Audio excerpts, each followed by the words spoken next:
আপনাদের করজোড়ে বলে যাচ্ছি, এই চারটে জিনিস ঠিক রাখবেন। চারটের একটা খারাপ হলে আপনি 100% মারা যাবেন, একদম 100% মারা যাবেন শিওর। কি কি? 1 নাম্বার ব্রেন। কি বললাম বাবা? ব্রেন। 2 number heart. কি বললাম? 3 নাম্বার লিভার। কি বললাম? লিভার। 4 number kidney. কি বললাম? এই চারটের একটা খারাপ হোক 100% আপনি মারা যাবেন।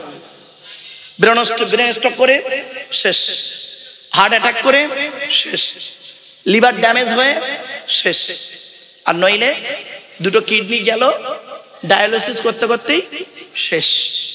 ঠ্যাংকাটা মানুষ বেঁচে আছে, দুটো চোখ নেই মানুষ বেঁচে আছে, কানে শুনতে পায় না বেঁচে আছে, হাত কাটা মানুষ বেঁচে আছে। এই চারটে অর্গান কাটা মানুষের একটা বাদ দিন বাঁচবে না। শুনে নিন। এরপরে বলছে আল্লাহ, তো দেহের মধ্যে আমি 9টা ছিদ্র দিয়েছি। কটা কটা কটা? আমাদের দেহের মধ্যে, টোটাল দেহের মধ্যে 9টা ছিদ্র। বাবা আমি ফরেনসিক ইনভেস্টিগেশন যে কুইজের একজন অফিসার, আমার গাড়ির সামনে একটা বোর্ড লাগানো আছে দেখবেন, বিশ্ব মানবাধিকার পরিষদ, ওয়ার্ল্ড হিউম্যান রাইটস কাউন্সিল, আমি একজন ন্যাশনাল প্রেসিডেন্ট। বাস্তবটাই বলছি বাবা, খারাপ ভাববেন না। 9টা ছিদ্র, এই 9টা ছিদ্রের যে কোনো একটা ছিদ্র দিয়ে আল্লাহ পাক আত্মা বের করে নেয়। 9টা ছিদ্র কি কি শুনে নিন। 2 চোখ, 2 নাক, 2 কান, 1টা গাল, 7টা সামনে পেছনে, এই হলো 9টা ছিদ্র। দেখবেন কত মানুষ মারা গেছে পেশাব পায়খানা ফিরে ফেলেছে, ঠিক না ঠিক? কত মানুষ মারা গেছে দেখবেন, লাশটা মরে আছে দেখছেন, মুখ থেকে কাপড়টা সরিয়ে দেখবেন গালটা হা করে আছে, ঠিক না ঠিক? এই ইউটিউবওয়ালারা তোরা যেন হাটা যেন ছেড়ে দিস নি বাবা, ঠিক আছে মাথায় রাখিস, হা করেছি বলে। আরে ভাই একদম বাস্তব। হাওড়া জেলায় ওয়াজ করছি জ্যৈষ্ঠ মাসে, এই টুপিটা এরকম খুলে আর প্রচন্ড ঘেমে গেছি, তাই হাত দুটো নিয়ে এইভাবে আমি ঘামটা মুছছি, জানেন? এইভাবে ঘামটা মুছছি। আর ইউটিউবওয়ালারা করেছে কি জানেন? ঠিক এইভাবেই ছবিটা তুলেছে, ঠিক এইভাবে দেখবেন তুলে এখন মুছে দিয়েছে, বলতে এইভাবে তুলে একটা মেয়ের ছবি দিয়েছে, আর হেডিং এ কি লিখেছে শুনলেন? বউ পালালো মারুফ সাহেব, আমার বউ পালিয়ে গেছে, আমি মাথায় হাত দিয়ে বসে আছি। এখন কত বড় ভাই ওই ভিডিওটা আমার বউয়ের হাতে হাজির। হায় রে ভাই, সংসার নিয়ে টানাটানি, এই বাচ্চাগুলো হাসছে। চলেন, এই জন্য বাবা মনে রাখো বাবা, কত মানুষ মারা গেছে দেখবেন। Let me finish please attention.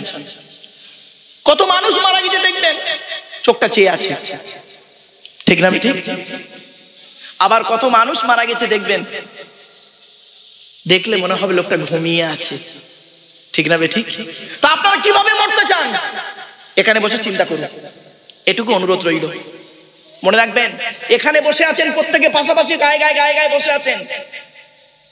আত্মাওয়ালা দেহ খুশবু দেওয়ার থেকে আত্মা ছাড়া দেহ যদি টাটকা থাকে তবেই বুঝবো বেটা তুমি সত্যিকারের মুমিন। আমি বুঝতে পারলেন না? বুঝতে পারেন আমার কথাটা? আত্মা ছাড়া দেহ, আপনাদের দেহতে আত্মা আছে তাই আপনার দেহটা টাটকা আছে। আত্মা ছাড়া দেহটা যদি টাটকা থাকে তাহলে আপনার দেহের দাম আছে। আপনাদের এলাকায় অনেক মানুষ মারা গেছে, যখন মানুষ মারা যায় আপনারা কি করেন? গোসল দিয়ে, কাফন পরিয়ে, জানাজা পড়িয়ে, মাটি দিয়ে চলে আসেন, তাই তো নাকি বাপ? আচ্ছা, মাটি দেওয়ার 20 দিন পরে, কতদিন? 20 দিন পরে কবরটা খুলে একটু দেখেছেন মালটা কেমন আছে?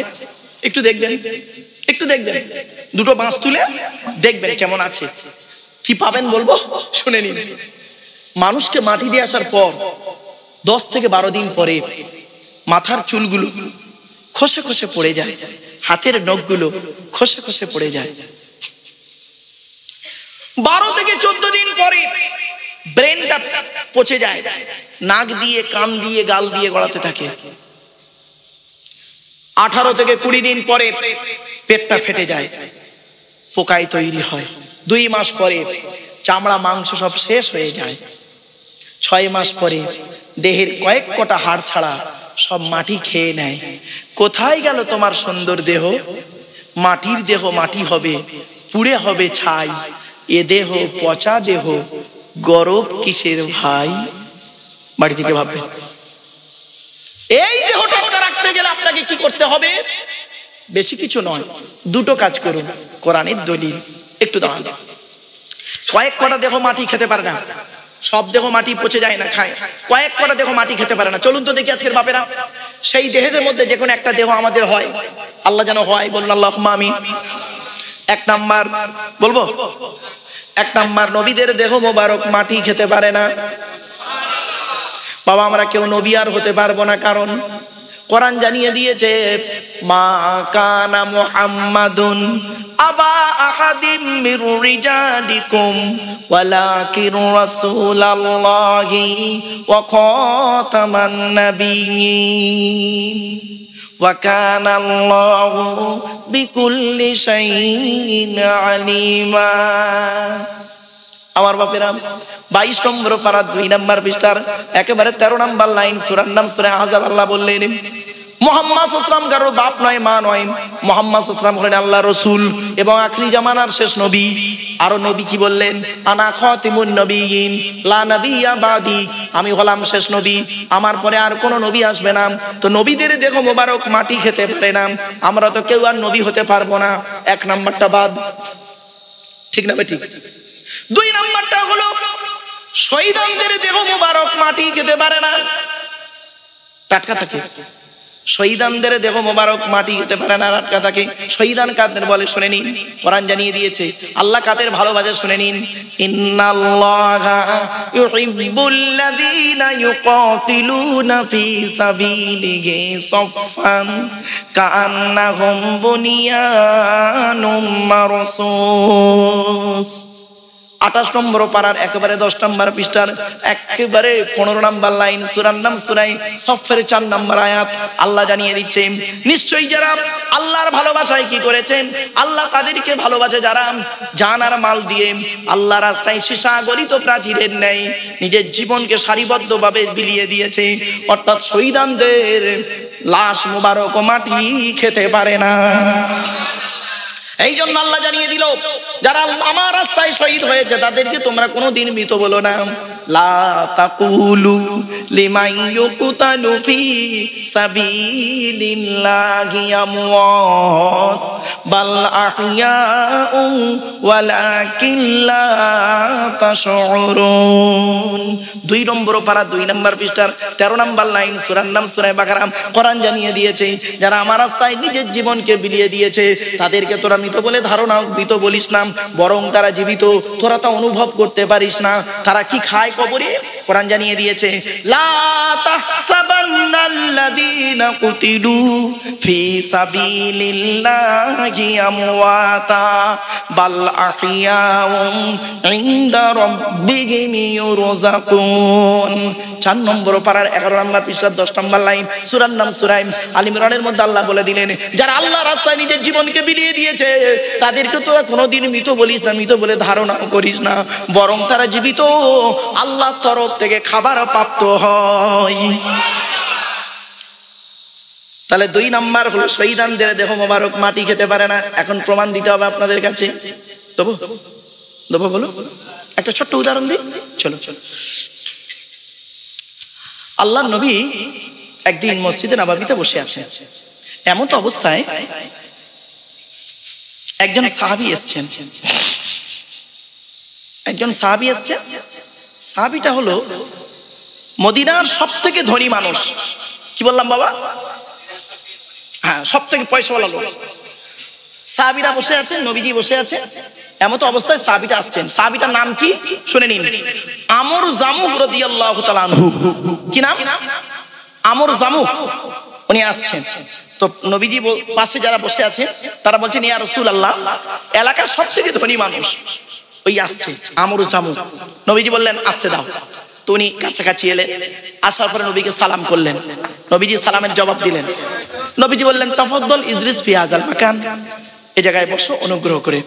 তো ব্যক্তিটি বসে গেলেন, সাহাবীটি বসে গেলেন। বসার পরে নবীকে কিছুক্ষণ পরে উনি প্রশ্ন করছেন, শুনে নিন। নবীকে প্রশ্ন করছেন, যে প্রশ্ন করেছেন তার উত্তর আল্লাহ, ওই ওনাকে কেন্দ্র করে এই আয়াতটা নাজিল হয়েছে। শুনে নিন।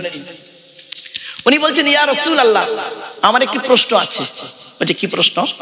বলছি ইয়া রাসূলুল্লাহ, আল্লাহ আমার অনেক অর্থ দিয়েছে, টাকা পয়সা কোথায় ব্যয় করলে আল্লাহ খুশি হবে যদি একটু বলে দিতেন, তাহলে আমি পৃথিবীতে বেঁচে থাকা অবস্থাতে সেখানেই ব্যয় করে চলে যেতাম। আচ্ছা, প্রশ্নটা ভালো না খারাপ? ভালো। ব্যাস, উনি প্রশ্ন করে বসে আছেন চুপচাপ। এমত অবস্থায় আল্লাহ রাব্বুল আলামিন আমর জামুহ রাদিয়াল্লাহু তাআলা আনহু কেন্দ্র করে কোরআনের এই আয়াত নাযিল করে দিলেন।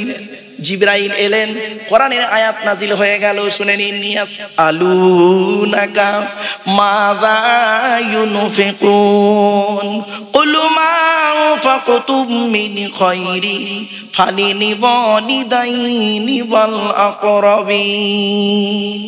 2 নম্বর পারার 12 নম্বর পৃষ্ঠা 13 নম্বর লাইন, সূরার নাম সূরা বাকারার মধ্যে আল্লাহ বলে দিলেন, নবী তোমাকে ওরা প্রশ্ন করছে টাকা পয়সা কোথায় ব্যয় করলে আল্লাহ খুশি হবে, নবী তুমি বলে দাও টাকা পয়সাগুলো সর্বপ্রথম তোমরা তোমাদের বুড়ো বুড়ি বাপ আর মায়ের পিছনে ব্যয় করবে, আল্লাহ খুশি হয়ে যাবে। কার পিছনে ব্যয় করবেন সর্বপ্রথম? আর আমরা ব্যয় করি কার পিছনে?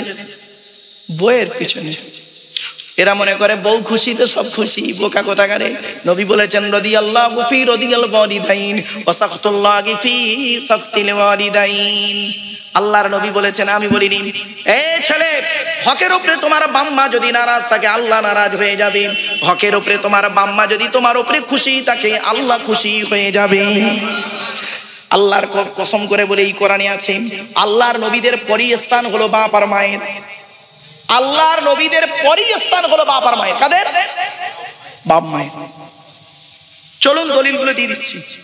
1 নম্বর পারার 11 নম্বর পৃষ্ঠা 12 নম্বর লাইন, সূরার নাম সূরা বাকারা, অবিল ওয়ালিদাইনি ইহসানা, পিতামাতার খেদমত করো। 2 নম্বর পারার 12 নম্বর পৃষ্ঠা 13 নম্বর লাইন, সূরার নাম সূরা বাকারা, বাম্মার পিছনে টাকা পয়সা ব্যয় করবে। 5 নম্বর পারা 3 নম্বর পৃষ্ঠা 3 নম্বর লাইন, সূরার নাম সূরা নিসা 36 নম্বর আয়াত, ওয়াবুদুল্লাহা ওয়া লা তুশরিকু বিহি শাইয়্যা ওয়া বিল ওয়ালিদাইনি ইহসানা, বাম্মার পিছনে টাকা পয়সা ব্যয় করবে, বাম্মার সেবা যত্ন করবে। 8 নম্বর পারা 7 নম্বর পৃষ্ঠার 11 নম্বর লাইন, সূরার নাম সূরা আনামের 151 নম্বর আয়াত, লা তুশরিকু বিহি শাইয়্যা ওয়া বিল ওয়ালিদাইনি ইহসানা, বাম্মার পিছনে পয়সা ব্যয় করবে, বাম্মার সেবা যত্ন করবে। 15 নম্বর পারা 3 নম্বর পৃষ্ঠা 7 নম্বর লাইন, সূরার নাম সূরা বানী ইসরাঈল, ওয়া ক্বাদা রাব্বুকা আল্লা তা'বুদু ইল্লা ইয়্যা ওয়া বিল ওয়ালিদাইনি ইহসানা, বাম্মার খেদমত করবে। 20 নম্বর পারা 16 নম্বর পৃষ্ঠা 3-4 নম্বর লাইন, সূরার নাম সূরা আনকাবুত, ওয়া ওয়াসাইনাল ইনসানা বিওয়ালিদাইহি হুসনা, বাম্মার খেদমত করবে। 21 নম্বর পারার 11 নম্বর পৃষ্ঠা 6 নম্বর লাইন, সূরার নাম সূরা লোকমান, ওয়া ওয়াসাইনাল ইনসানা বিওয়ালিদাইহি হামালাতহু উম্মুহু ওয়াহনান আলা ওয়াহনিহি, বাম্মার পিছনে পয়সা ব্যয় করবে, বাম্মার সেবা করবে। 26 নম্বর পারার 2 নম্বর পৃষ্ঠার 12 নম্বর লাইন, সূরার নাম সূরা হাকাফের 18 নম্বর আয়াত, ওয়াসাইনাল ইনসানা বিওয়ালিদাইহি ইহসানা হামালাতহু উম্মুহু কুরহা ওয়া ওয়াদাতুহু কুরহা, তোরা তোদের বাপ আর মায়ের সেবা যত্ন করবি। তোদের মা তোদের বড় কষ্ট করে গর্ভে ধারণ করেছে, দুনিয়ার মুখটা বড় কষ্ট করে দেখিয়েছে। সন্তান তুমি যত বড় আলেম, হাফেজ, মাস্টার, ডাক্তার, ইঞ্জিনিয়ার, প্রফেসর হও না কেন, ইন্নাল জান্নাতা তাহতা আকদামিল উম্মাহাত, হে ছেলে মেয়েরা, তোদের জান্নাত হলো তোদের বাপ আর মায়ের পায়ের তলায়। বাপের খেদমত করে না, বাপের খেতে দেয় না, মার খেতে দেয় না, ও আব্দুল্লাহিল মারুফের ওয়াজ শুনতে এসেছে। ফালতু লোক, রাগ করবেন না বাপ, অতি বাস্তব কথা বললাম। এতগুলো মানুষ আপনারা বসে আছেন, আমারে ভুল বুঝবেন না, ক্ষমা চাইছি। হালাল খাবার খেতে হবে, হালাল খাবার খেতে হবে, হারাম খাবার খাবেন না। আপনি যত বড় ধরনের যাই হন না কেন, যদি আপনার খাবারটা হারাম হয় তাহলে আপনি জানবেন আপনি একজন বেকার মানুষ। এজন্য আপনাদেরকে আমি অনুরোধ করে বলে যাচ্ছি, হালাল খাবার খান। আমি সব কোরআন থেকে দলিল দেব বাপ, একটু ধৈর্যের পরিচয় দিন। আমি আপনাদেরকে একটা কথা বলছি, আপনাদের হাতে 2-2.5 ঘন্টা সময় হবে? ইনশাআল্লাহ, ঠিক আছে। কারণ এই সমস্ত এলাকাতে এলে না একটু মাঝে মাঝে সমস্যায় পড়তে হয়। কেন জানেন? এই টাইম টু টাইম কাজ করে তো, যার জন্য একটু সমস্যায় পড়তে হয়। চলে, এবার আসছি। তো 1 নাম্বার হলো বক্তা হতে গেলে 2টো জিনিস তার থাকা জরুরি। 2 নাম্বার হলো জলসা কমিটি হতে গেলে 3টে গুণ থাকা তার জরুরি। 4 নাম্বার 3 নাম্বার কি? শ্রোতা হতে গেলে তিনটে জিনিস লাগবে। শ্রোতা হতে গেলে আপনাদের তিনটে জিনিস লাগবে বাপ, আমারে ভুল বুঝবেন না জানো। এক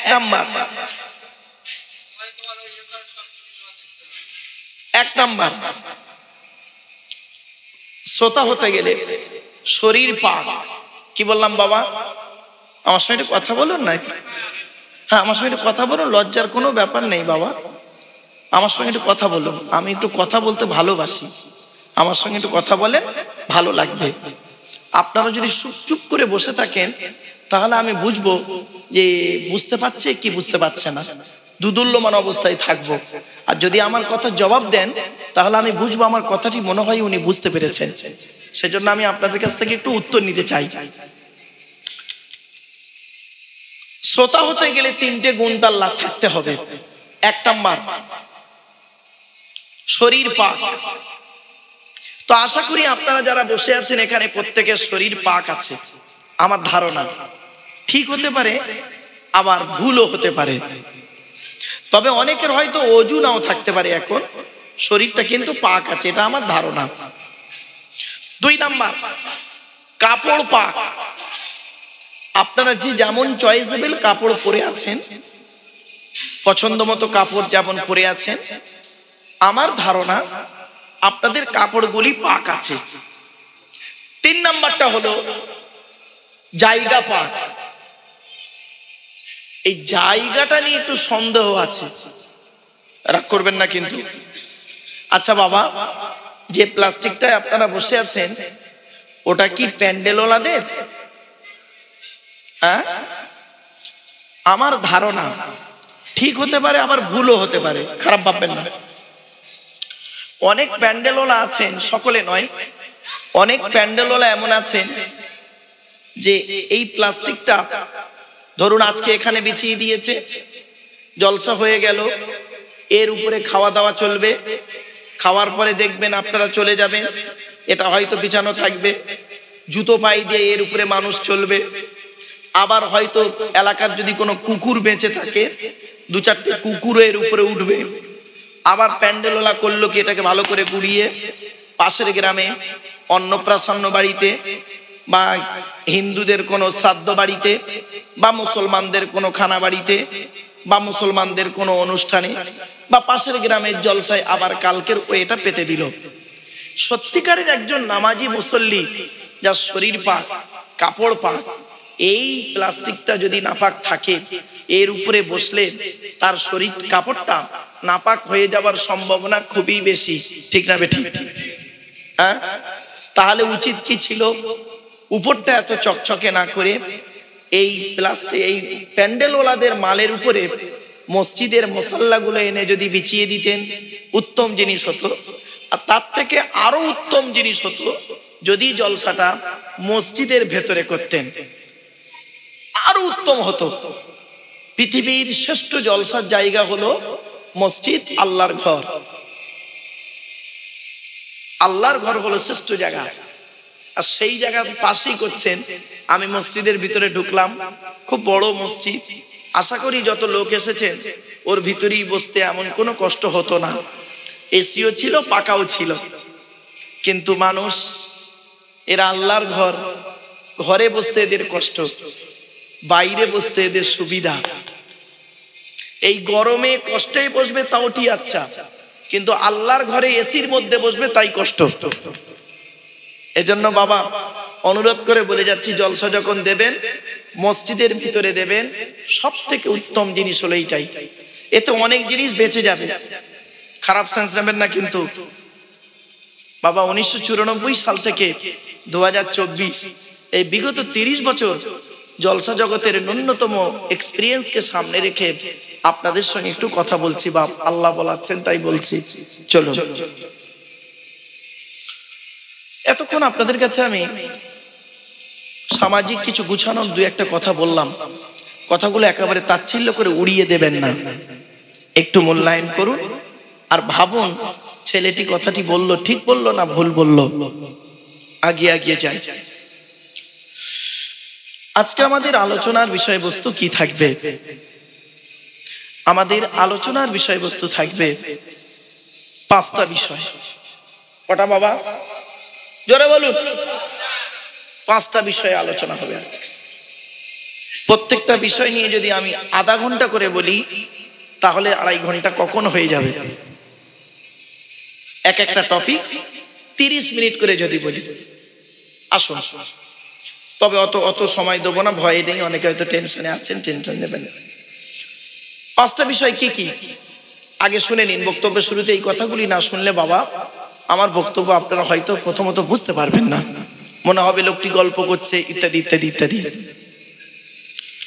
এক নম্বর হলো, যার দেওয়া পৃথিবীতে বাস করি, যার দেওয়া সূর্যের কিরণ গায়ে লাগাই, যার দেওয়া চাঁদের প্রতিফলিত রশ্মি রাতে ব্যবহার করি, যার দেওয়া আকাশের পানি পান করি, যার দেওয়া জমিনের তলা থেকে পানি তুলে পান করি, যার দেওয়া অক্সিজেন ফিরি ফিরি নিই, কার্বন ডাইঅক্সাইড ছেড়ে দিই, এ সমস্ত অবদান কার?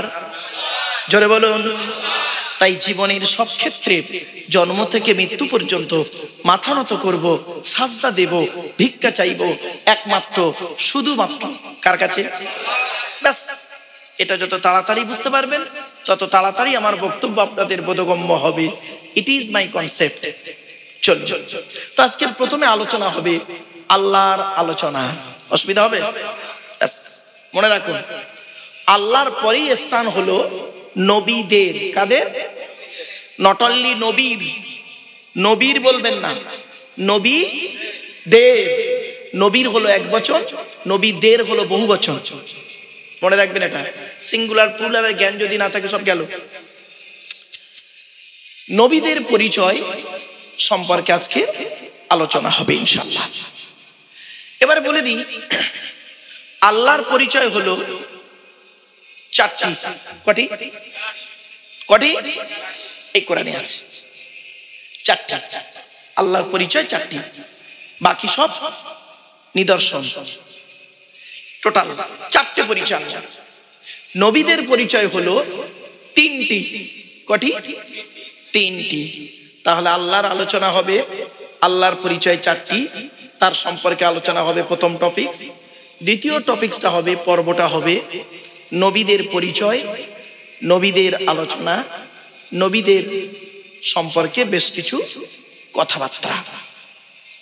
3 নাম্বার হবে, নবীদের পরিচয় হলো তিনটি, আল্লাহর পরিচয় হলো চারটি। মাথায় রাখুন। 3 নাম্বার হলো আমাদের পরিচয়। আমাদের পরিচয় হলো এই টোটাল কোরআনের ভিতরে আছে মাত্র দুটি। কটি কটি কটি? দুটি। আল্লাহ বলছে আমার পরিচয় চারটি, আমার নবীদের পরিচয় তিনটি, তোদের পরিচয় তো মাত্র দুটি। দুটোই তো করতে পারিস ঠিক মতো, জান্নাতুল ফেরদাউসের আশা করে উনি বসে আছে, দুটো পরিচয় পারেননি। চলো একটা একটা করে বলে দিই। 3টে পরিচয় পর্ব বেরিয়ে এলো। 4র্থ নাম্বার আলোচনা থাকবে দি হলি কোরআন ভার্সেস মডার্ন সায়েন্স। আধুনিক বিজ্ঞানের সঙ্গে কোরআনের সম্পর্ক। অসুবিধা হবে? 4 নাম্বার আলোচনা হবে সোশ্যাল ওয়ার্ক, সামাজিক কিছু কাজ। কোরআন থেকে, হাদিস থেকে, ইজমা কিয়াস থেকে আলোচনা হবে ইনশাআল্লাহ। ব্যাস, এই 5টি পর্ব। চলো, 1 নাম্বার হলো আমাদের হ্যাভ ইউ এনি প্রবলেম?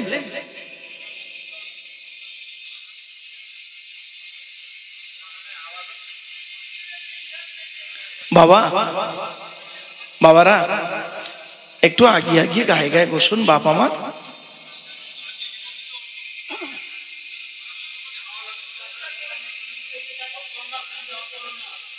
বাবা একটু আস্তে। বাপ আমার, একবার দরুদ শরীফ। আল্লাহুম্মা সাল্লি আলা।